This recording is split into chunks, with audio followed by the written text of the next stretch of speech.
सब दी माँ ने आपके भी सॉफ्टवेयर अपडेट कराना है। मौलाना साहब जरा बच के रहना, ऐसी बातें करोगे तो एक दिन आपका भी सॉफ्टवेयर अपडेट होगा।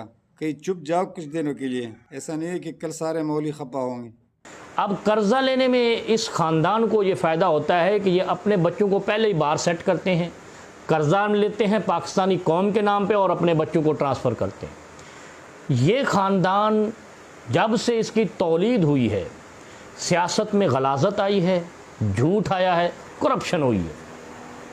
सबसे पहले ख़वातीन को गालियाँ देने वाली अगर कोई जमात है तो वो मियाँ नवाज़ शरीफ की जमात है, और इन्होंने बेनज़ीर भुट्टो से ये शुरू किया।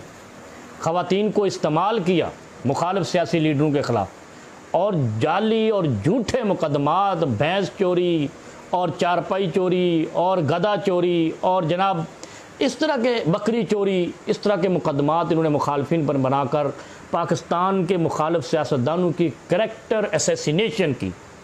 ये ऐसा ख़ानदान है जिसकी पाकिस्तान से ज़रा बर भी मोहब्बत नहीं है।